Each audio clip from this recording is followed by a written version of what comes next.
अस्सलाम वालेकुम एवरीवन। इस वीडियो में मैं आपको आपकी रुबाई करवाने वाली हूँ। रुबाई की तशरीह, यहाँ से आपका पूरा रुबाई का पोर्शन कंप्लीट हो जाएगा। रुबाई के मैं क्वेश्चन आंसर भी करा चुकी हूँ आपको। तो अब आपकी जो रुबाई में बच रहा है वो क्या है, तशरीह बच रही है। और जो हमारे बच रहे हैं इक्तिबास है और एक है सलीस उर्दू। सलीस उर्दू भी मैं इसी वीडियो में या फिर आपको नेक्स्ट पार्ट में बना दूँगी। तो स्टार्ट करते हैं बिना किसी देरी के। सबसे पहली चीज़ जो मैं आपको इसमें बताऊंगी वो ये होगी कि आप जो रुबाई करेंगे इसको याद मत कीजिएगा, इसको अच्छे से समझ के जाइएगा। क्योंकि अगर आप इसको याद करेंगे तो आपके लिए थोड़ा ओवरलोडेड हो सकता है। आपने जो याद करा हुआ है आप वो भी भूल सकते। तो मैं कहूँगी इसको आप यहाँ से समझ लीजिए ताकि आप इसे खुद अपने ओन वर्ड्स में लिख सको। क्योंकि रुबाई अगर आप अपने ओन वर्ड्स में लिखोगे आपकी परफॉर्मेंस उतनी ही बेटर होगी, उतनी ही बेटर लगेगी। और सामने वाला जो आपका बोर्ड एग्जामिनर होगा वो भी आपको अच्छे नंबर देगा, क्योंकि वहाँ पर वो ज़्यादातर आपकी परफॉर्मेंस चेक करते हैं। पहली लाइन है, गुलशन में फिरों सैर व सहरा देखूं, या मद्दन व कुओं व शत व दरिया देखूं। हर जा तेरी कुदरत के हैं लाखों जलवे, हैरा हूँ कि दो आँखों से क्या क्या देखूं। तो शायर क्या कह रहा है, सबसे पहले आपको हर एक लाइन को खुद से समझने की कोशिश करनी पड़ेगी। पहली लाइन में क्या है, गुलशन में फिरूँ, सैर व सहरा देखो। यानी लाइन पहली लाइन में क्या कह रहा है कि गुलशन यानी कि आपका क्या हो गया, बाग से हो गया, बगीचे से हो गया। ठीक है, क्या बोल रहा है कि वो तो बगीचे में जाएगा। कि सैर व सहरा देखूं, तो मैं आपको यहाँ पर बता दूँ जो सहरा है, सहरा किसे कहते हैं उर्दू में, रेगिस्तान जो होता है उसको हम सहरा कहते हैं उर्दू में। तो पहले क्या कह रहा है कि या तो मैं बगीचे में जाऊँ, बाग फूल को देखूँ, या फिर सहरा में जाऊँ यानी कि रेगिस्तान में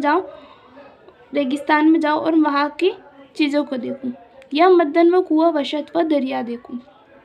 सेकेंड लाइन में क्या क्या बोलता है, या मद्दन यानी कि पहाड़, व कुओं यानी कि जंगल, वशअत व दरिया।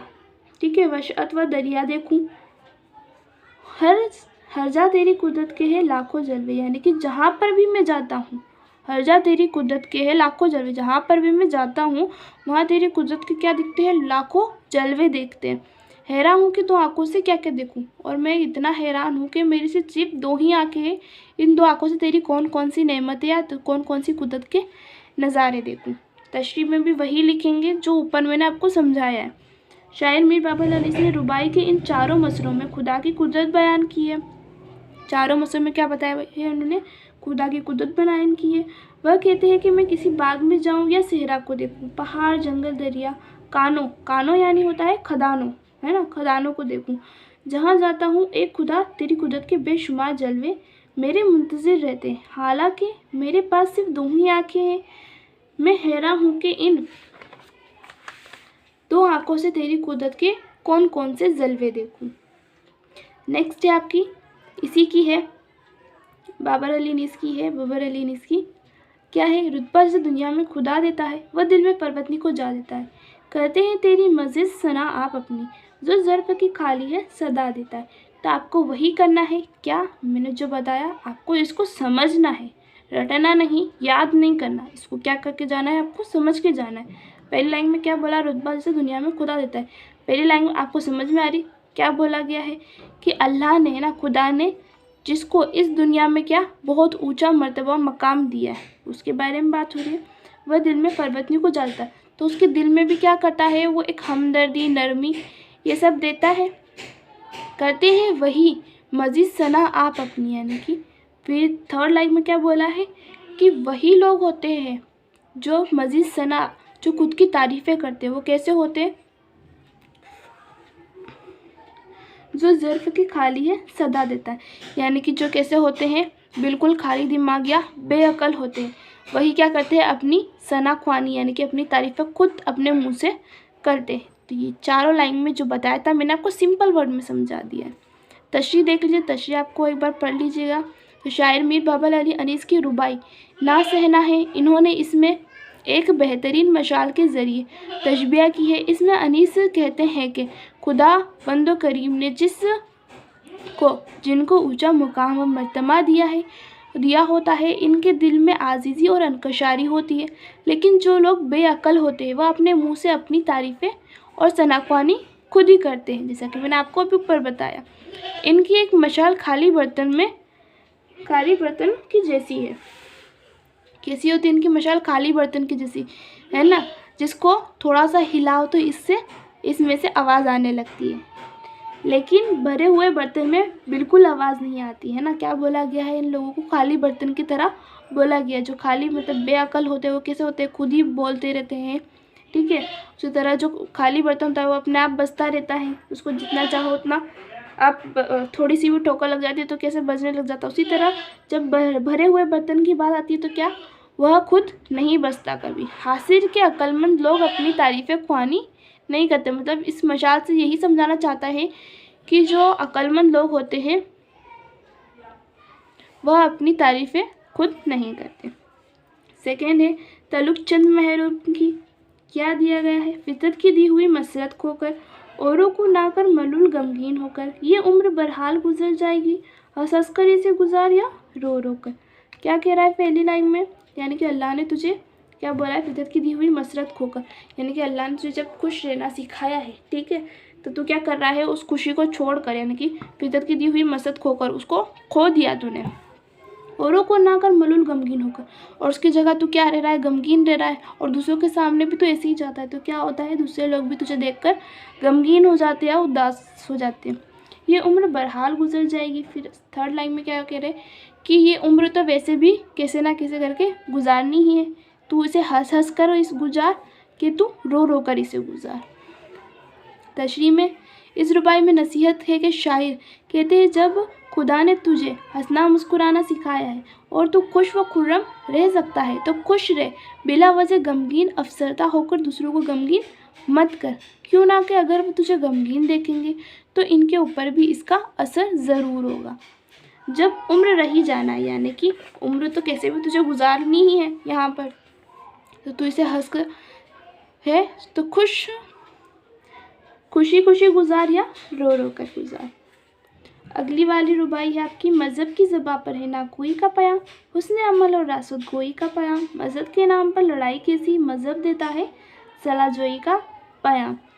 पहली लाइन में क्या बोला कि आपको समझ आ गई होगी इसे पढ़ के कि किस चीज़ के ऊपर है? मज़हब के ऊपर है। और क्या कह रहा है शायर कि तू मज़हब के नाम पर लड़ाई क्यों करता है? तो मज़हब की ज़बां पर है ना कोई का पयाम, यानी कि मज़हब क्या कहता है आपको? हुस्न अमल और रासत गोई का पयाम, यानी कि अच्छे काम करने को कहता है, मिलजुल कर रहने को कहता है ना, अच्छे अखलाक करने को कहता है। उसी तरह मज़हब के नाम पर लड़ाई कैसी। थर्ड लाइन में क्या कहते हैं कि तुम मज़हब के नाम पर क्यों लड़ते रहते हो? मज़हब देता है सलाह जोई का पैगाम, जबकि मज़हब क्या करता है? आपको आपस में मिलकर रहना सिखाता है। तशरीह में इस रुबाई में मज़हब के नाम पर लड़ने वालों को नसीहत की जा रही है। क्या? शायर कहते हैं कि हर मज़हब अच्छे कामों के करने का हुक्म देता है, क्यों ना कि अच्छे काम करने में ही इंसानियत की भलाई और खैर ख्वाही है। इसी के साथ साथ मज़हब इंसान को सच बोलना और अच्छे काम करने की तलक्कीन भी करता है। फिर पता नहीं लोग मज़हब के नाम पर क्यों लड़ते हैं।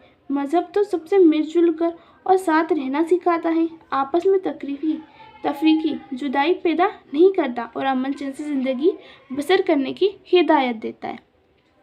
तो ये आपकी मैंने चारों तशरीह आपको करा दी है रुबाई की। यहाँ से आपका रुबाई का पोर्शन पूरा कंप्लीट हो चुका है। मैंने रुबाई की तारीफ़ पर भी एक वीडियो बनाई है, चैनल के पेज पे जाकर देख लीजिए, देख सकते हैं आप, आपको वहीं पर मिल जाएगी। और अगर कुछ रह चुका है तो वो है आपका इक्तिबास और सलीस उर्दू, तो इसकी नेक्स्ट वीडियो में इक्तिबास और आपको सलीस उर्दू देखने को मिलेगा। इस वीडियो में मैं इतना ही करवा रही हूँ। और हाँ, आप लोगों को जो नोट्स चाहिए थे अफसाने के, वो भी मैंने यहाँ पर आपको सिंपल वर्ड्स में लिखा है आपके लिए, आप इसको कर सकते हैं। अफसाने की तारीफ दी गई है। अफसाना क्या है? अफसाना 20वीं सदी की आगाज़ की पैदावार है। तेज़ी से बदलते हुए ज़माने का साथ देने वालों के लिए मुख्तसर अफसाना ख़ास कशिश रखता है। अफसाना ऐसी कहानी को कहते हैं जिसमें ज़िंदगी की सच्चाइयों का बयान होता है। नकादों ने अफसाने की मुख्तलिफ तारीफ़ें बयान की हैं। एक नकाद ने कहा है कि अफसाना ऐसी नशरी तख्लीक है जो एक ही नश्त में पढ़ी जा सके। नकादों का ये भी कहना है कि अफसानों के किरदार हमारी ज़िंदगी और तजुर्बों से मुताबिकत रखते हैं। अफसाना कहानी इख्तिसार के साथ ज़िंदगी के किसी अहम गोशे को हमारे सामने पेश करता है। मुख्तसर होने की वजह से वाक़यात में झोल होने के अंदेशे भी कम होते। उर्दू के अहम अफसाना निगारों में प्रेमचंद, अली अब्बास हुसैन, राजन सिंह बेदी वगैरह के नाम लिए जा सकते हैं। और उर्दू की अदबी इस्तिलाह में अफसाने का मर्तबा बहुत बुलंद है। तो ये तो हो गया आपके अफसाने के नोट। गज़ल के नोट्स, रुबाई के नोट्स आपको मेरे चैनल पे मिल जाएंगे, आप चैनल पे जाकर देख सकते हैं। वहाँ पर मैंने आपकी बुक से रिलेटेड ही आपको समझाया है, और नज़्म भी मैंने आपको चैनल समझा रखी है, मेरी वीडियो में आप देख सकते हैं। और इसके बाद जो आपकी वीडियो आएगी उस वीडियो में आप इक्तिबास और सलीस उर्दू कवर अप करेंगे, और बाकी की जो मैंने आपको 3 वीडियो दी है उन 3 वीडियो से आप रिवीजन कंटिन्यू करते रहिए, अपने आप को और बेटर बनाइए, क्योंकि अभी आपके पास थोड़ा बहुत जितना भी टाइम बचा है, थोड़े बहुत एफर्ट्स आपको भी लगाने पड़ेंगे। मैं यहाँ पर आपको सिर्फ समझा सकती हूँ, बता सकती हूँ आपके लिए क्या इंपॉर्टेंट है क्या नहीं, बाकी की तैयारी आपको खुद ही करनी पड़ेगी। और इसी के साथ मैं वीडियो यहीं पर एंड करती हूँ। वीडियो अच्छी लगी हो, मेहनत पसंद आई हो तो प्लीज़ वीडियो को लाइक कर देना, अपने दोस्तों के साथ शेयर कर दो ताकि वो भी इस टाइम